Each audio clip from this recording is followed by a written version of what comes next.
Welcome to another Media Tip of the Month. I'm Steve Valk, Communications Director for Citizens Climate Lobby.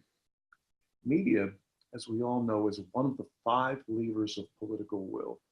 And letters to the editor, in particular, LTEs as we like to call them, are very effective. They provide a snapshot that lets members of Congress learn what their constituents are concerned about. The more letters to the editor we can generate on climate change and climate solutions, the more it becomes a priority for our representatives and senators. Some of our chapters do a really great job getting letters published. Some of our chapters, however, struggle with this. So this month, we have some suggestions to help groups improve their chances of getting published and increase the number of letters being printed.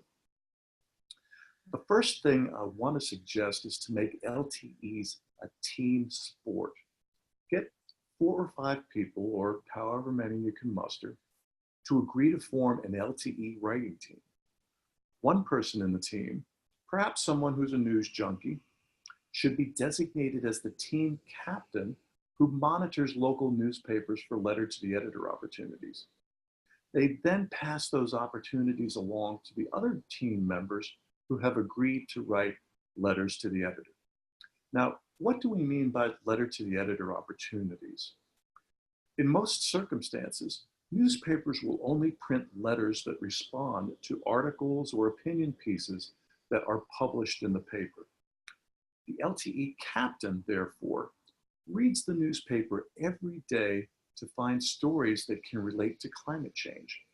Heat waves, wildfires, floods from intense storms, migrants fleeing inhospitable climates, rising sea levels. You get the idea.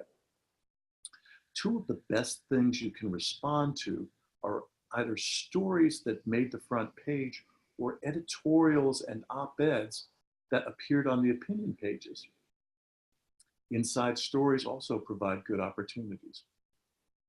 I guarantee that if you read the paper every day, you'll find at least 2 or 3 good LTE opportunities every week.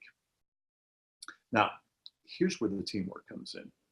You can dramatically improve the chances that a letter will be published if you send several letters responding to the same topic. Newspapers often choose letters based on the number of letters that a particular topic generates. So, even if your letter does not get published, if one of your teammates get published, you get credit for an assist, just like a basketball player who passes the ball to a teammate who makes the basket. An LTE team can also help to improve the quality of your letters.